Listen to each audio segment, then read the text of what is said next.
el Chapcaín del día de hoy vamos a justamente a conversar acerca de este juicio que se está llevando adelante en la ciudad de Neuquén Capital. Hoy se está realizando desde temprano ya la cuarta audiencia en el marco de este juicio. La lectura de los alegatos se va a dar el día de hoy. Este es un juicio no menos importante, porque cuando empezamos a hacer a desentramar cómo vienen los hilos de este juicio, de este enjuiciamiento a la comunidad mapuche Campo Maripe, de la zona Traunco, allí en la zona del Alto Valle de Neuquén, en este caso, es un juicio por una causa que se inició en el año 2014, es decir, estamos hablando ya de hace bastante tiempo, que tiene como epicentro la firma del convenio entre YPF y Chevron, que ya sabemos, digo, para quienes tenemos memoria, lo que fue la firma de ese convenio, lo que nosotros y nosotras denominamos Pacto YPF-Chevron, con más de 6 horas de represión afuera de la legislatura, ¿no? Bueno, la idea, el epicentro de esta causa, que se inició en el 2014, tiene ni más ni menos que es ese epicentro, que es la firma de este convenio entre YPF y Chevron, para el desarrollo de un proyecto piloto de no convencionales. En este acuerdo que se pretendía o que se firmó, se integraban las tierras comunitarias del LOF Campo Maripe y se hizo sin consulta previa libre e informada. ¿Qué quiere decir eso? Sin el consentimiento ni la consulta a las familias que integran esa comunidad. Entonces, lo que lograron fue que las familias empresarias, o digamos que colindan con la comunidad Campo Maripe, que son la familia Vela, sí les dieran una autorización, y entonces los hermanos Vela adquirieron un título de propiedad que, hay que decirlo, viene de la última dictadura cívico-eclesiástico-militar. Entonces, desde ahí hay como una disputa histórica, ¿no? Por decir que parte de las tierras de la comunidad son de ellos, agarrándose un título de propiedad que consiguieron, como acababa de decir antes, en un momento en donde ya sabemos qué fue lo que ocurrió en términos económicos y políticos en este país. Entonces, nunca pudieron finalmente desalojar a la comunidad de ahí. La comunidad de Campo Maripe es una comunidad reconocida, y algo que ha pasado durante las audiencias de este juicio es que se ha ido haciendo justamente la defensa de la comunidad, ha ido presentando los informes históricos, antropológicos que argumentan la preexistencia de los Campo Maripe antes, claramente, del Estado argentino y del Estado de la provincia de Neuquén también. Pero ¿qué fue lo que sucedió en la cuarta jornada de juicio de usurpación? Me confundí, dije que hoy era la cuarta. No. ¿Qué fue lo que pasó en la cuarta jornada que ya pasó? Fue a declarar ni más ni menos que el ministro Lara, el secretario en realidad, Jorge Lara, que es secretario de Desarrollo Territorial y Ambiente, ¿no? Y ese no es un dato menor. ¿Por qué? Porque Lara es uno de los secretarios encargados de aplicar y de ejecutar la ley de relevamiento territorial, la ley 26.160, que todos sabemos ya, Neuquén fue la última provincia en poder ponerla en marcha, y eso hace y acarrea un montón de problemas. Entre esos problemas es que muchas de las comunidades, o no sé si muchas, pero algunas de las comunidades, sobre todo las que están sobre territorios que hoy ostenta el capitalismo, no hayan sido relevadas o no quieran ser reconocidas. Y ahí hay varios datos como para conversar. Por ejemplo, en esa jornada en donde fue a declarar el secretario Jorge Lara, el secretario Jorge Lara tuvo que leer el estudio socioantropológico que hizo la licenciada, y ahí se me habían confundido los términos, Jorgelina Villarreal. Digo, y este no es un dato menor, porque ¿en qué se basa, por ejemplo, la Secretaría de Lara para reconocer o no reconocer una comunidad? Entre esas cosas, por rechazar por ejemplo, estudios socioantropológicos. Ahora, la sorpresa aquí es que Jorge Lara ni siquiera lo había leído, no conocía su contenido y se había negado a leerlo y tuvo que hacerlo en el marco de esta jornada en donde fue a declarar. Digo, un hecho que demuestra un poco cómo opera la política en la provincia del Neuquén cuando hablamos de las comunidades mapuches, cuando hablamos del derecho indígena, ¿no? Digo, sí. Quien se supone que te dice si sos o no sos, que además de movida eso ya es terrible, ni siquiera sabe lo que se escribe, porque no lo lee, ¿no? Entonces digo, después, ¿cómo nosotros podemos creer que sus definiciones, que las definiciones del gobierno de la provincia del Neuquén son reales, son certeras, si ni siquiera conocen lo que se les ha presentado? Y bueno, clara muestra de esto fue justamente que Jorge Lara tuvo que leer en la misma audiencia este estudio socioantropológico, ¿no? Un sí, hecho me parece bochornoso, que me parece además también que demuestra claramente esa no solo incapacidad política, sino también la definición política que se ha tenido. Recordemos que Lara fue ministro de Jorge Marsovich también, digo, ¿no? O sea, no es un dato menor que un personaje de estas características siga hoy en el gobierno de la provincia del Neuquén. La contraparte de esto es el gran apoyo que ha recibido la comunidad, porque decíamos es un caso que es emblemático, porque en realidad si esto se resolviera, por ejemplo, en contra de la comunidad, es una causa que se pueden dictaminar condenas de hasta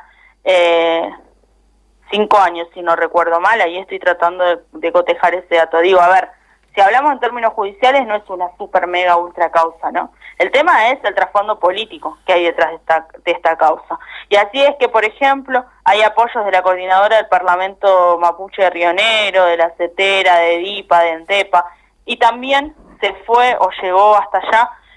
un comunicado desde la zonal Huiliche, que es la zonal que integra las comunidades de esta parte del territorio mapuche,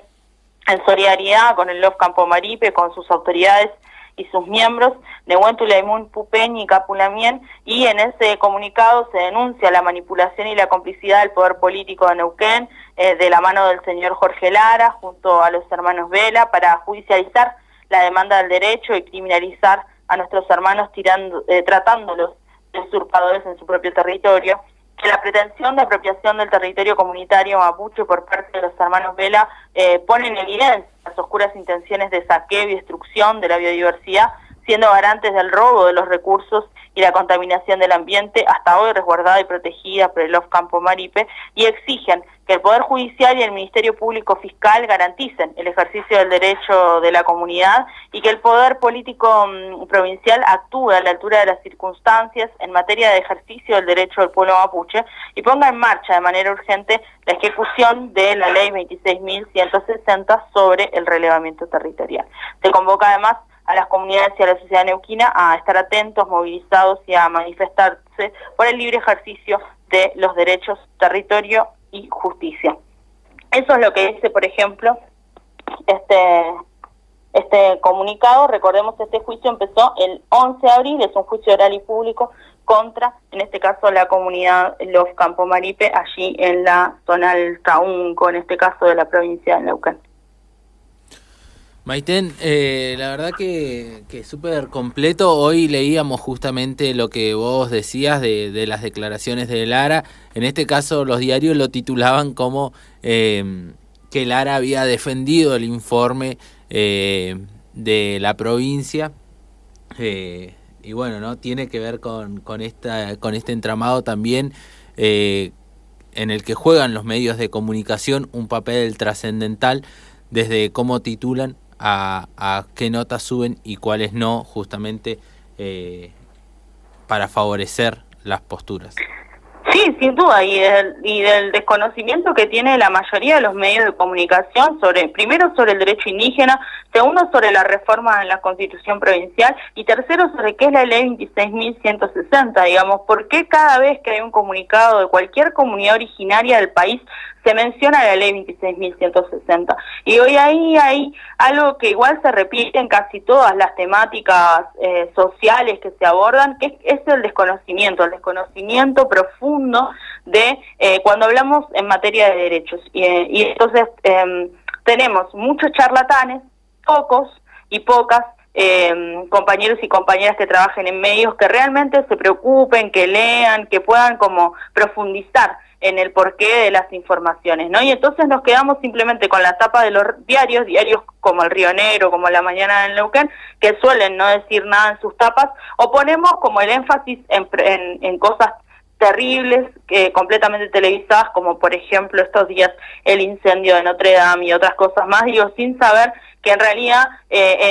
en situaciones como esta, como este juicio oral y público, se está jugando no solo la criminalización y la penalización y la persecución de la comunidad mapuche, los Campomaripe, sino que además se está poniendo también en juego la situación de toda la provincia, porque recordemos que el epicentro de esta situación o de esta cuestión, el epicentro de fondo, es ni más ni menos que un pacto que fue firmado bajo represión al pueblo neuquino, por un lado, y por el otro lado estamos hablando de la famosa del famoso territorio de Vaca Muerta. Y cuando hablamos de Vaca Muerta no hablamos solamente del Estado provincial y las comunidades mapuches, estamos hablando también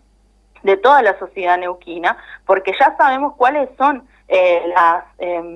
consecuencias directas de la hidrofractura en este territorio. Y lo sabemos porque hay estadísticas, y lo sabemos porque hay la vida de los vecinos y vecinas de las comunidades más cercanas a todos esos lugares va cambiando, digo, ¿no? Que el oeste de Neuquén respire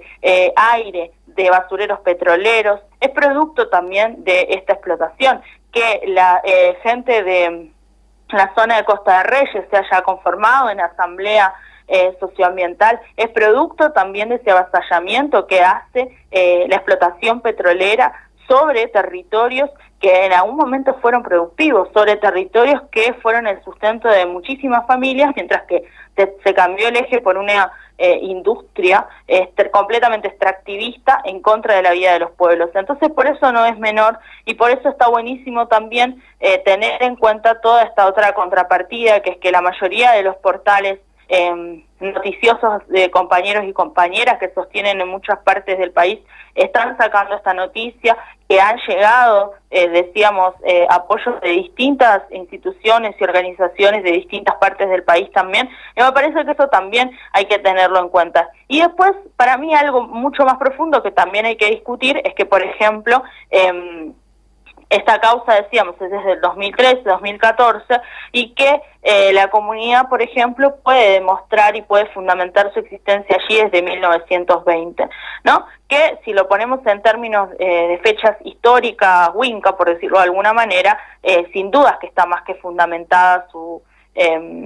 existencia o su preexistencia estatal. Ahora, también siempre nosotros corremos, y cuando digo nosotros hablo de nuestro pueblo, hablo del pueblo mapuche, corremos con esta desventaja abismal que es siempre tener que ir a discutir a fiscalías, a discutir a estratos judiciales bajo normas, leyes e historias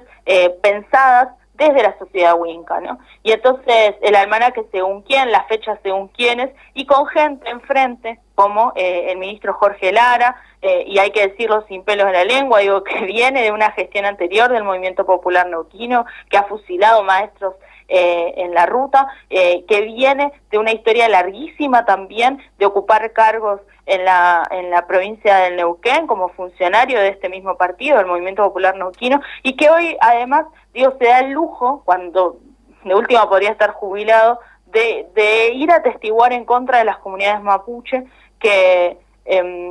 son, lamentablemente también hay que decirlo, muchas veces las que sostienen a gente así en el poder. Entonces digo, bueno, hay como para pensar muchas cosas. Me parece que si bien este es un juicio que tiene lo urgente, ¿no? Que es que justamente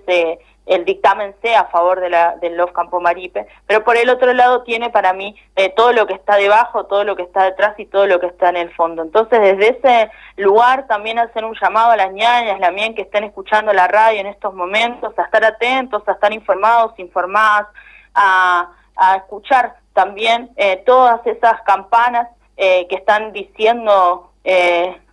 seguramente barbaridades sobre nuestro pueblo, para refutarlas también, ¿no? La judicialización de cualquiera de nuestros hermanos en cualquier parte del territorio mapuche tiene que ser algo que nos preocupa, tiene que ser algo que nos moviliza, porque cualquiera de nosotros que es enjuiciado, que es estigmatizado, que es discriminado, merece también nuestra solidaridad, porque cuando se lo hacen a un mapuche se lo están haciendo a nuestro pueblo, en este caso se lo están haciendo a nuestra nación que es preexistente al Estado, y hoy sobre todo se está debatiendo la vida y la muerte de los pueblos, no solo de nuestro pueblo. Así que Peumangele kume alkutungein tain humu, Peumangele lonkon tukeluain, piuken tukeluain, tain kuifiken humun, tain kuifiken ulam, tain mapucha kituam, newentu leimun puñaña, pulamien, weichatu keleain, tain itrofil mongenmeu, wichatu keleain, tain mapumeu, tain wal mapumeu. Defender y resguardar nuestros territorios es uno de los legados que hemos recibido sabiamente de nuestros ancestros y ancestras, y creo que ese debe ser el camino. Me va a quedar colgada en la columna de hoy una situación que también me gustaría compartir y que tiene que ver, invito a la audiencia que pueda buscarlo en las redes sociales, en el caso del Facebook concretamente, Defensa del Rucapillán. ¿Qué es el Rucapillán? Para quienes están escuchando, el Rucapillán es el volcán Villarrica, conocido porque, bueno, está muy cerca de donde nosotros vivimos, y hay ahí toda una situación de un plan turístico inmenso que armó el gobierno de Chile, en donde va a atravesar el Pehuenientu, dicen las ñañas y la mien, que son los espacios de los bosques de Pehuen, como le suelen llamar desde el turismo, y se quiere hacer también un centro de esquí allí en el Rucapillán, algo que, un rumor que en algún momento también anduvo circulando para el Pillán Mahuizalanín. Digo, el Gualmapu es uno solo, las fronteras son impuestas, y cualquier también modificación que se pueda hacer en esos territorios del Rucapillán y del Pehuenentu, que hoy están resguardando las comunidades de esa zona, nos va a afectar de manera directa a quienes vivimos de este lado de la cordillera, no así de este lado de las fronteras, sino quienes habitamos el Gualmapu y lo asumimos como tal. Así que también estar atentos y atentas ahí. Espero que la columna les haya gustado y que no los haya aturdido tanto compañeros, compañeras que están en el aire.